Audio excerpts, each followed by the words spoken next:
Assalamualaikum warahmatullahi wabarakatuh. Nama saya Dian Hanifa Putra dari Prodi Ilmu Hadis kelas C, Fakultas Usuluddin dan Pemikiran Islam UIN Sunan Kalijaga, Yogyakarta. Di video kali ini, saya akan membahas tentang ragam pendekatan studi Islam. Sebelumnya, kita harus mengetahui terlebih dahulu, apa itu ragam pendekatan studi Islam. Jika kita lihat secara bahasa, ragam berarti macam. Lalu, pendekatan berarti sudut pandang atau paradigma yang dapat diartikan sebagai cara memandang dan menjelaskan suatu gejala atau peristiwa.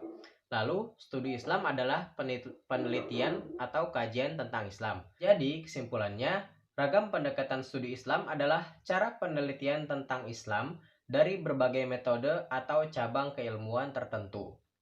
Nah, sebelum kita masuk ke ragam pendekatan studi Islam, kita harus mengetahui dulu nih, apa urgensinya atau kepentingan dari pembelajaran ini.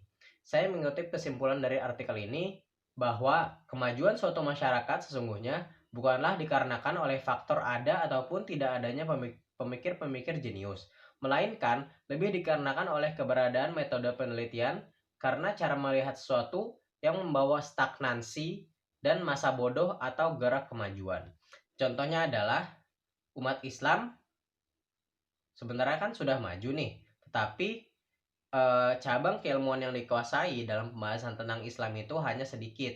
Misal, hanya tentang ilmu hadis, Al-Quran, dan sebagainya. Sedangkan para ilmuwan barat, mereka mengkaji Islam menggunakan metode-metode lain seperti filosofis, historis, sosiologis, dan sebagainya. Sehingga itulah yang membuat Islam itu stagnan dan tidak maju seperti di barat. Itu adalah penjelasan singkatnya mengenai urgensi pembelajaran ragam-ragam pendekatan studi Islam. Lalu, mari kita masuk ke dalam ragam pendekatan studi Islam. Yang pertama ada pendekatan secara teologis, yaitu adalah pembahasan terhadap agama Islam menggunakan ilmu ketuhanan sebagai pendekatan studinya. Ilmu ketuhanan adalah ilmu yang berasal dari Tuhan dan pengetahuan itu hanya dimiliki oleh agama tersebut.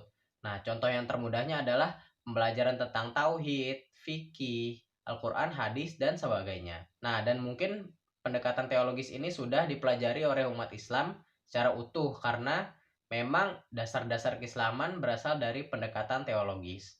Yang kedua ada pendekatan filosofis.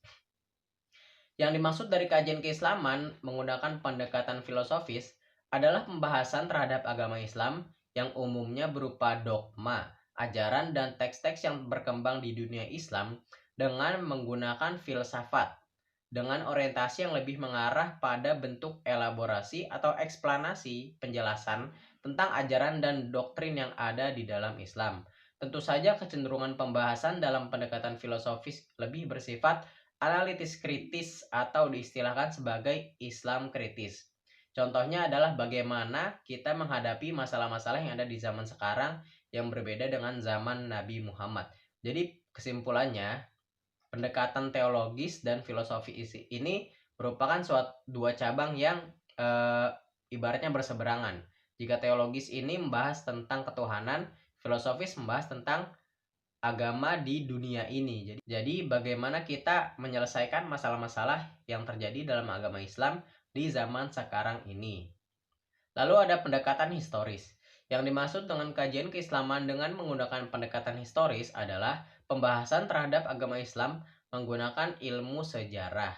Nah, kajian terhadap ilmu keislaman ini khususnya yang dikembangkan oleh para orientalis berpengaruh besar di dunia Islam dan berpengaruh besar di dunia Islam kebanyakan bersifat historis dan bahkan dapat dikatakan bahwa sesungguhnya pendekatan atau perspektif yang paling produktif dalam perkembangan studi Islam adalah perspektif sejarah.